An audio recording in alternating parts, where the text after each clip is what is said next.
हिसार के डीसीए मिल की करीब 13 मरला जमीन पर कब्जा छुड़वाने के लिए प्रशासन ने 135 घरों की बसी बसाई कॉलोनी को तोड़ देने का मामला एक बार फिर उठता नजर आ रहा है। मामले में न्याय के लिए संघर्ष कर रही घर बचाओ संघर्ष समिति की आस हाल ही में सामने आए मामले के बाद जगी है। समिति के पदाधिकारी एक बार फिर मिल के पास उसी जगह पर एकजुट हुए जहां से 22 जून 2017 को सभी के घर तोड़े गए थे। घर बचाओ संघर्ष समिति ने बताया कि डीसीएम यानी दिल्ली क्लॉथ एंड जनरल मिल को 3 सितंबर 1956 को पंजाब सरकार ने Delhi cloth and general mill company limited को जमीन टेक्सटाइल मिल स्थापित करने के दिए थे। हाल ही में सामने आया कि मिल के अंदर 67.27 एकड़ जमीन पर आवासीय कॉलोनियां काटी जा रही हैं। इसकी जांच हो रही है। कॉलोनाइजर 27 अप्रैल को सुनवाई के लिए व्यक्तिगत तौर पर तलब किया गया है। ये हमारे मकानों को 135 हमारे मकान होते थे जी, मकान और दुकान। 22 से 2016 को डीसी साहब के आदेश पर, हाईकोर्ट का आदेश था, उन्होंने हमारे मकानों को तोड़ दिया था 13 कनाल जमीन का वाला देकर। जबकि हम उस समय भी 2010 में हमारी एक पैमाइश हुई थी जिसके अंदर हम लोगों को 29 कनाल में दिखाया गया था, और 2014 के अंदर ये दिखाते हैं कि आप 13 कनाल में बैठे हो।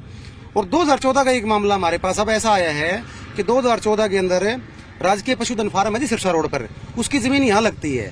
उनकी 65 कनाल जमीन का इंतकाल तहसीलदार हिसार ने डीसीएम कंपनी के नाम कर दिया था, और 2014 में हमारे खिलाफ कहता है भाई आप लोग 13 कनाल जमीन पे बैठे जो कि मिल की बनती है, उसकी जमीन कम है, इसलिए आपके मकानों को हम तोड़ेंगे। तो इस प्रकार से हमारे मकानों को एक धोखाधड़ी के तहत तोड़ा गया था।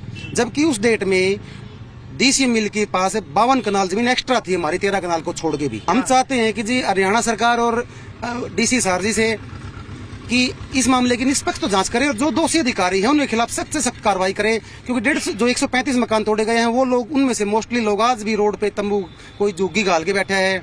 इस तरह उनकी आज भी दुर्गति हुई पड़ी है जी। हम तो यही चाहेंगे जी, जो ये गरीब लोगों के मकान तोड़े गए हैं, सरकार और डीसी साहब से निवेदन है कि इसमें जमीन फालतू होते हुए गरीबों को जो उजाड़ा गया है उनको दोबारा से बसाया जाए और इन गरीबों का भला हो जाए। देखो, हमें अब उम्मीद जागी है कि 6 साल से हमारी कोई सुनवाई नहीं हो रही थी, अब डीसी साहब ने हमारी सुनवाई की है, और हमने जो आरटीआई के तहत 2 कागज मिले हैं वो डीसी साहब को दिए हैं, और उन्होंने पढ़ने के बाद उन्होंने कहा है कि तुम्हारा कुछ न कुछ होगा। मैं तो यह चाहता हूँ जी, जो मैं स्टार्टिंग से इनकी लड़ाई स्टार्ट करी थी नहीं, वहाँ से रात तक यही स्टार्टिंग है। मैं यहीं बसे, इसी जगह पे बसे जो कि मुख्यमंत्री हमारी आमर कह जा रही है, जगह बचेगी तो तारे को दुआवा। उसी बेस पर हम लड़ाई लड़ रहे हैं। हमने सारे कागज डीसी को दे दिए। हम इस बात पे भी संतुष्ट है, जो डीसी साहब ने कार्रवाई करी है उसका बहुत बहुत धन्यवाद। और ये भी इस कॉलोनी के लोगों का, इस एरिया के लोगों का ये जच चुकी है, ये बहुत बड़ा घोटाला है।